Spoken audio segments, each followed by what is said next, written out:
Hello guys, welcome back to my channel. ಇವತ್ತು carrot ಪಲ್ಯ ಹೇಗೆ ಮಾಡೋದು ಅಂತ ನೋಡೋಣ ಬನ್ನಿ. ಅದಕ್ಕಿಂತ ಮುಂಚೆ ಯಾರೆಲ್ಲ ನನ್ನ ಚಾನಲ್ನ ಇನ್ನೂ ಸಬ್ಸ್ಕ್ರೈಬ್ ಮಾಡ್ಕೊಂಡಿಲ್ವೋ ಅವರೆಲ್ಲ ಸಬ್ಸ್ಕ್ರೈಬ್ ಆಗಿ. ಆ್ಯಂಡ್ ಈಗ ಬನ್ನಿ ನೋಡೋಣ. ಫಸ್ಟ್ ಒಂದು ಬಾಣಲೆ ಇಟ್ಕೊಂಡಿದ್ದೀನಿ. ಬಾಣಲೆ ಇಟ್ಕೊಂಡು ಅದಕ್ಕೆ ಎಣ್ಣೆ ಹಾಕ್ಕೊಂಡಿದ್ದೀನಿ. ಎಣ್ಣೆ ಹಾಕ್ಕೊಂಡಾದ್ಮೇಲೆ ಎಣ್ಣೆ ಕಾಯ್ದಾದ್ಮೇಲೆ ಸ್ವಲ್ಪ ಇಲ್ಲಿ ಸಾಸಿವೆ ಮತ್ತು ಜೀರಿಗೆ ಎರಡು ಹಾಕ್ಕೊಂಡು ಅದು ಸ್ವಲ್ಪ ಚಿಟಪಟ ಅನ್ನೋವರೆಗೂ ವೇಟ್ ಮಾಡಬೇಕು. ದೆನ್ ಅದಾದಮೇಲೆ ನಾನಿಲ್ಲಿ ಕಡಲೆಬೇಳೆ ಉದ್ದಿನಬೇಳೆ ಎರಡು ಹಾಕ್ಕೊಳ್ತಿದ್ದೀನಿ.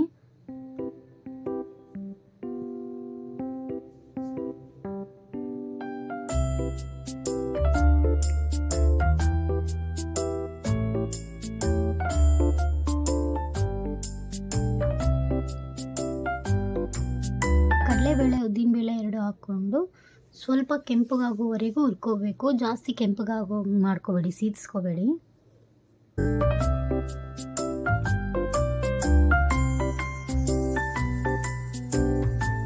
ಇದು ಸ್ವಲ್ಪ ಕೆಂಪಗಾದ್ಮೇಲೆ ಇದಕ್ಕೆ ಒಣಮೆಣ್ಸಿನ್ಕಾಯಿ ಹಾಕ್ಕೊಳ್ತಿದ್ದೀನಿ. ನೀವು ಬೇಕಿದ್ರೆ ಹಸಿಮೆಣ್ಸಿನ್ಕಾಯಿ ಹಾಕ್ಕೊಳ್ಳಿ. ಹಸಿಮೆಣ್ಸಿನ್ಕಾಯಿ ಹಾಕ್ಕೊಂಡಷ್ಟು ಪಲ್ಯ ಇನ್ನೂ ಚೆನ್ನಾಗಿರುತ್ತೆ, ಟೇಸ್ಟ್ ಚೆನ್ನಾಗಿ ಬರುತ್ತೆ.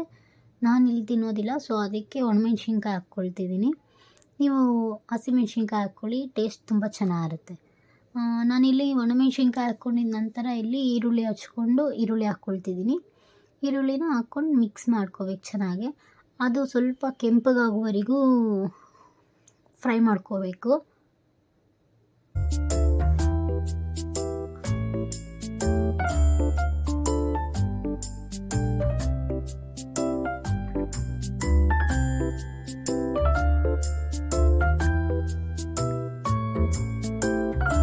ಈ ಪಲ್ಯ ಬಂದು ನಾವು ಚಪಾತಿ ಜೊತೆ ತಿನ್ಬೋದು, ದೋಸೆ ಜೊತೆ ತಿನ್ಬೋದು, ರೊಟ್ಟಿ ಜೊತೆ ತಿನ್ಬೋದು.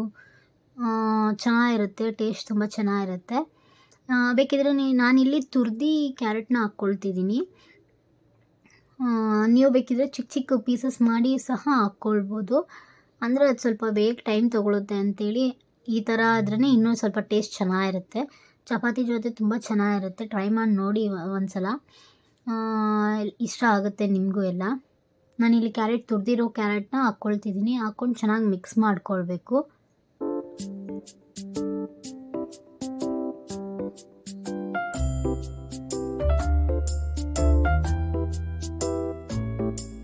ಮಿಕ್ಸ್ ಮಾಡ್ಕೊಂಡಾದ್ಮೇಲೆ ಇದಕ್ಕೆ ನಾನಿಲ್ಲಿ ಸ್ವಲ್ಪ ಸಾಲ್ಟ್ ಹಾಕ್ಕೊಳ್ತಿದ್ದೀನಿ. ನಿಮ್ಮ ಟೇಸ್ಟ್ ತಕ್ಕನಂಗೆ ಸ್ವಲ್ಪ ಸಾಲ್ಟ್ ಹಾಕ್ಕೊಳ್ಳಿ.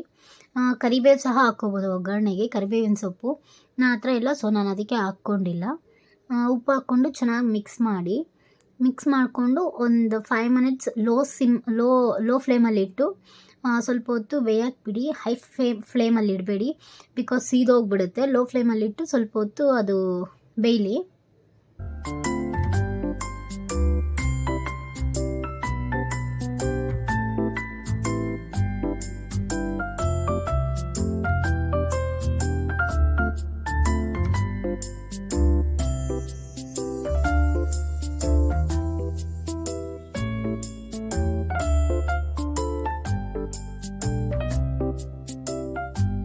ಇಲ್ಲಿ ಸ್ವಲ್ಪ ಹೊತ್ತು ಬೇಯಕ್ಕೆ ಇಟ್ಟಿದ್ದೀನಿ. ಲಿಡ್ ಕ್ಲೋಸ್ ಮಾಡಿ ಸ್ವಲ್ಪ ಹೊತ್ತು ಆದಮೇಲೆ ಒಂದು 2-3 ಮಿನಿಟ್ಸ್ ಆದಮೇಲೆ ಲಿಡ್ ಓಪನ್ ಮಾಡಿ ನೋಡಿ.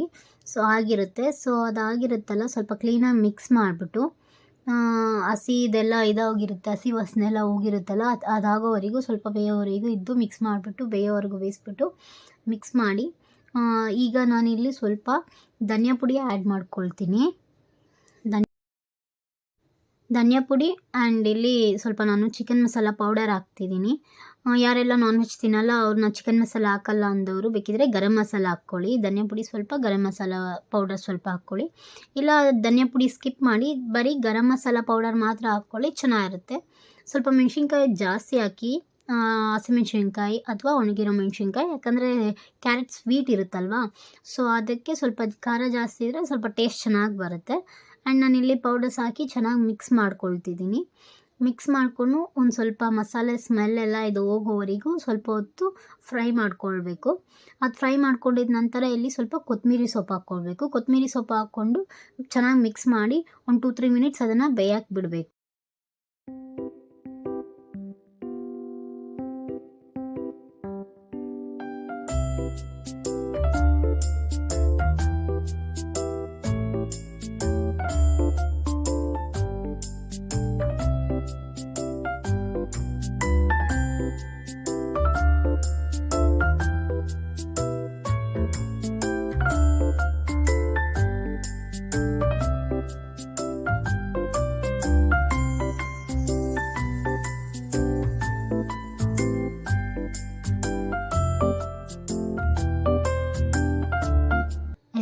ಈಗ ಆಗಿದೆ ನೋಡಿ, ಎಷ್ಟು ಚೆನ್ನಾಗಿ ಕಾಣಿಸ್ತಿದೆ.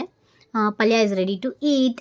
ಯಾವುದ್ರ ಜೊತೆ ಬೇಕಾದರೂ ತಿನ್ನಿ, ಚಪಾತಿ, ರೊಟ್ಟಿ, ದೋಸೆ ಯಾವುದ್ರ ಜೊತೆ ಆದರೂ ತಿನ್ನಿ, ಯಾವುದ್ರ ಜೊತೆ ಕಾಂಬಿನೇಷನ್ ಆದರೂ ಚೆನ್ನಾಗಿದೆ, ತುಂಬ ಚೆನ್ನಾಗಿರುತ್ತೆ. ಟ್ರೈ ಮಾಡಿ ನೋಡಿ. ಯಾರೆಲ್ಲ ಟ್ರೈ ಮಾಡಿರ್ತೀರೋ ಅವರು ಟ್ರೈ ಮಾಡಿದ್ದೆ ಚೆನ್ನಾಗಿದೆ ಚೆನ್ನಾಗಿಲ್ಲ ಯಾವುದು ಹೇಳಿ ತಿಳಿಸಿ, ಕಮೆಂಟ್ ಮಾಡಿ. And thank you for watching. Have a good day guys.